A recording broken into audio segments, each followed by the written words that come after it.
Martin O'Neill privately revealed concerns about his Celtic team ahead of Thursday's superb win away at Feyenoord. Celtic beat Feyenoord 3-1 in Rotterdam, with Yang Hyun-jun, Hatate and Benjamin Nygren scoring to mark a memorable night in the Europa League. Ayase Ueda's early goal had promised a long night for the visitors, but the fight back was immense, with O'Neill's side claiming the 3 points. O'Neill returned to Celtic in October, taking over on an interim basis after Brendan Rodgers had been dismissed. Wilfried Nancy is set to take over as Celtic boss in the coming days, with a deal to appoint the Columbus Crew head coach in place. Martin O'Neill voiced worries ahead of Feyenoord clash. O'Neill's return to Celtic has been a massive success. The 73-year-old, who managed the boys between 2000 and 2005, led a side seriously lacking in confidence to 5 wins from 6 matches across all competitions.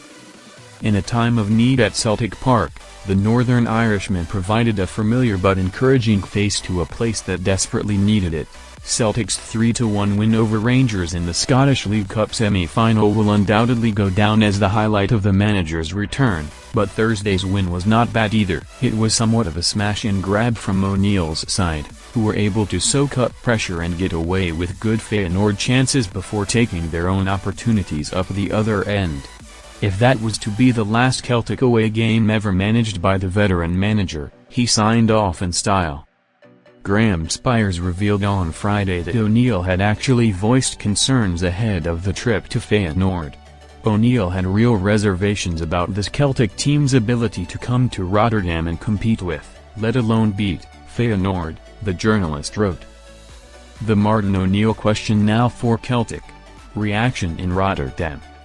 Writing emoji. So here's the question, what now for Martin O'Neill at Celtic? What to do with the man who has revived every last dying ember of the club's conviction and self-belief? What a night for Celtic in Rotterdam.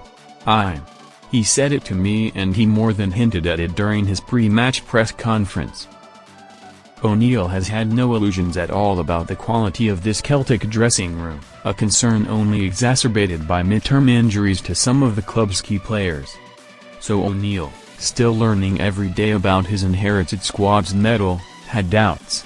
But with Celtic, what the interim manager forgot was his own Midas touch when it comes to injecting self-belief and desire into those wearing the green and white hoops. O'Neill bids Europa League farewell on lovely night. Thursday's victory leaves Celtic on 7 points in the Europa League table, with matches against Roma, Bologna and FC Utrecht standing in front of the knockout stages. Speaking to Celtic TV after the match, O'Neill said, "There's another 3 matches, 2 are at home and I'm leaving it now for the man in charge to take it on from here." View tweet. But it was a lovely night, I must admit, a really nice night. It brought me back. These players, they refresh you, they keep you young, even the backroom staff keep you young. It was a wonderful night, we'll celebrate it for a couple of hours and then we've got a big game on Sunday. Sunday's match against Hibernian will give O'Neill a chance to say goodbye, with Nancy expected to take over thereafter.